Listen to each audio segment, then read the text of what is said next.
Hey everyone, welcome to Unstoppable. I hope you are doing well, guys.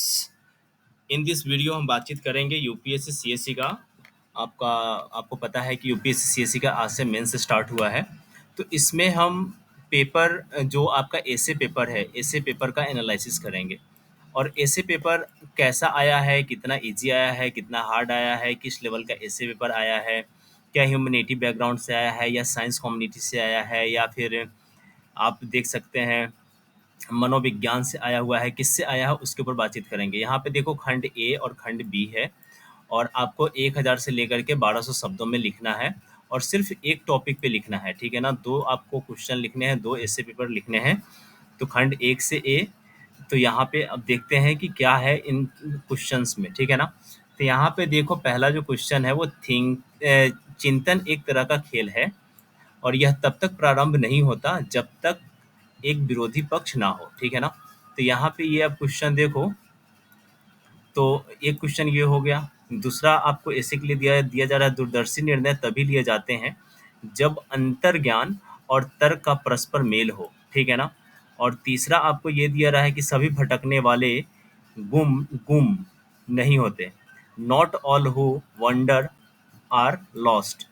और उसके बाद आप इसमें फोर्थ नंबर क्वेश्चन देखो, तो फोर्थ नंबर क्वेश्चन है रचनात्मकता की प्रेरणा लौकिकता में चमत्कार ढूंढने के प्रयास से गुजरती है। देखो गाइस, इसमें चारों के जो चारों क्वेश्चंस हैं, ये आप किसी एक स्पेसिफिक सब्जेक्ट से आप क्रैक डाउन नहीं कर सकते। इसके लिए आपके पास लगभग लगभग सारे सब्जेक्ट का नॉलेज होना बहुत आवश्यक है और कहीं ना कहीं मनोविज्ञान से रिलेटेड इसमें सारे क्वेश्चंस दिए गए हैं। तो इसलिए अगर आप ऐसे पेपर के लिए सोच रहे हो तो आपको एक सर्वांगीण अप्रोच लेकर के चलना पड़ेगा, तभी जाकर के आप ऐसे पेपर को क्रैक कर सकते हो। खंड ए में देखो तो आपको ना ही आपको दिख रहा होगा कि ये हिस्ट्री से है, ना ही ज्योग्राफी से है, ना ही आपको साइंस से, ये मनोविज्ञान से आपको दिख रहा होगा। आप फिलॉसफी से ये सारे क्वेश्चंस को एक्सपेक्ट कर सकते हो कि इसमें फिलोसफिकल मेल को बहुत ज़्यादा दिया गया है, फिलोसफिकल जो फिलोसफिकल तर्ज है उसको ज़्यादा कोट किया गया है। जैसे कि फर्स्ट क्वेश्चन आप देखो तो यहाँ पे चिंतन एक तरह का खेल है, समझ रहे हो ना। Thinking thinking is a like a game, ठीक है ना। It does not begin unless there is a opposite team, समझ रहे हो। यह तब तक प्रारंभ नहीं होता जब तक एक विरोधी पक्ष ना हो। और ये बात तो सही बात है, जब तक आप चिंतन कभी भी तभी कर सकते हो जब एक पक्ष होगा और दूसरा एक विपक्ष होगा, और तभी जाकर के आप उसको एनालाइज कर सकते हो। जैसे कि आप इंडिया में लो, तो जब कॉलोनियल एरा आया तो एक राष्ट्रवाद की भावना की बात की गई, तो उसमें कहा गया कि देखो भारत में तो राष्ट्रवाद कभी था ही नहीं, लेकिन राष्ट्रवाद तो तब आया जब ब्रिटिश ने यहाँ पे काम करना शुरू किया, समझ रहे हो। तो इस तरीके की बात है, तो इसको आप किसी भी प्रोस्पेक्टिव में लिख सकते हो अगर आपका अप्रोच सही है तो। दूसरे क्वेश्चन में देखो तो दूरदर्शी निर्णय तभी लिए जाते हैं जब अंतर्ज्ञान और तर्क परस्पर मेल खाते हो।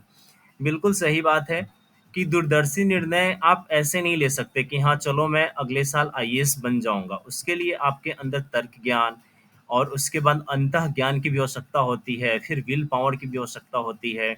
फिर आप उसका एक अप्रोच अपनाते हो कि हाँ हम इस तरीके से चलेंगे तो हमारा ये हो जाएगा। और तीसरा नंबर तो ऐसा है कि इसे तो समझ रहे हो ना, इसे तो कोई टच भी नहीं करना चाहेगा। सभी भटकने वाले गुम नहीं होते, गुम नहीं होते। यहाँ पे गुम जो शब्द है वो देख लो, वंडर आर लॉस्ट। और उसके बाद आप ये यहाँ पे देखो तो रचनात्मकता की प्रेरणा लौकिकता में चमत्कार ढूंढने के प्रयास से उपजती है। तो ये चारों के चारों कहीं ना कहीं आपके जो क्वेश्चंस है वो मनोविज्ञान आप ले सकते हो या आप फिलोसफिकली थॉट आप ले सकते हो, वहां से आप इस क्वेश्चन को क्रैक डाउन कर पाओगे, ठीक है। उसके बाद मैं आगे बढ़ूँ तो यहाँ पे देखो सेक्शन बी में आपको एक क्वेश्चन पिक करना है। सेक्शन ए से एक क्वेश्चन पिक करना था, सेक्शन बी से भी आपको एक क्वेश्चन पिक करना है। और सेक्शन बी में आप देखो तो क्वेश्चन आप देखो, 5वां नंबर क्वेश्चन है कि लड़कियां बंदिशों के तथा लड़के अपेक्षा के बोझ तले दबे हुए होते हैं। देखो शब्दों को तोड़ तोड़ के पढ़ो, और यही है आपका एसी के पेपर का सबसे अच्छा बात कि आप शब्दों को जब तक नहीं तोड़ोगे तब तक आपको चीजें समझ में नहीं आएंगी। फिर से पढ़ो, लड़कियां बंदिशों के तथा लड़के अपेक्षा के बोझ तले दबे हुए होते हैं, दोनों ही समान रूप से हानिकारक व्यवस्थाएं हैं, ठीक है। छठा नंबर क्वेश्चन है कि गणित ज्ञान का संगीत है। और 7वां नंबर क्वेश्चन ये है कि जिस समाज में अधिक न्याय होता है, उस समाज को दान की कमी दान की कम आवश्यकता होती है। और 8वां नंबर जो क्वेश्चन है, शिक्षा वह है जो विद्यालय में सीखी गई बातों को भूल जाने के बाद भी शेष रह जाती है। अब देखो ये सारी के सारी जो क्वेश्चन है, आपको इस बार ऐसे का पेपर बिल्कुल ही डिफरेंट दिखेगा। ऐसा आपको बिल्कुल नहीं दिखेगा कि हाँ ह्यूमैनिटीज बैकग्राउंड के लर्नर्स आएंगे और इसको फाड़ देंगे, एकदम मस्त लिख देंगे। उसके बाद साइंस बैकग्राउंड के स्टूडेंट आएंगे, लिख देंगे। देखो इसमें मैंने पहला जो शब्द बोला था कि इसमें जो बेसिक अप्रोच और होलिस्टिक अप्रोच अपना करके चलोगे तभी आप ऐसे पेपर को क्रैक कर पाओगे। अदरवाइज इसमें नंबर ला पाना बहुत ही ज़्यादा इस बार मुश्किल हो जाएगा। अब देखो क्वेश्चन को फिर से पढ़ो, जिस समाज में अधिक न्याय होता है उस समाज को दान की कम आवश्यकता होती है। समझ रहे हो ना? अब इसका कहने का तात्पर्य क्या है? दूसरा देखो 8वां नंबर क्वेश्चन देखो, और यहाँ का शिक्षा वह है जो विद्यालय में सीखी गई बातों को भूल जाने के बाद भी शेष रह जाती है। अब ज़ाहिर-सी बात है, जो भी चीज़ें आप विद्यालय में सीखते हो, उसका तो इम्प्लीमेंटेशन ऐसा नहीं है ना कि पूरे जीवन भर आप उस बातों को लेकर के चलते हो। लेकिन जो सीखते हो, सीखने के बाद जो आपका क्रिटिकली एनालिटिक्स निकलता है, उसके आधार पे आप कहीं न कहीं काम करते हो। जैसे कि यूपीएससी की आप तैयारी करते हो, तो जो भी आप सब्जेक्ट पढ़ते हो, हिस्ट्री, ज्योग्राफी, साइंस, उसके बाद आईआर, तो इसका क्या मतलब कि काम है आपकी जॉब में। लेकिन फिर भी आपको एक होलिस्टिक अप्रोच तो अपना करके चलना पड़ता है ना, तभी तो जा करके आप इन सारी चीज़ों को सीख पाते हो। तो यही है, तो ये थे 8 क्वेश्चंस जो मैंने आपके साथ एनालिसिस किया। अगर वीडियो अच्छी लगी हो तो like, rate, review and share करना मत भूलिएगा।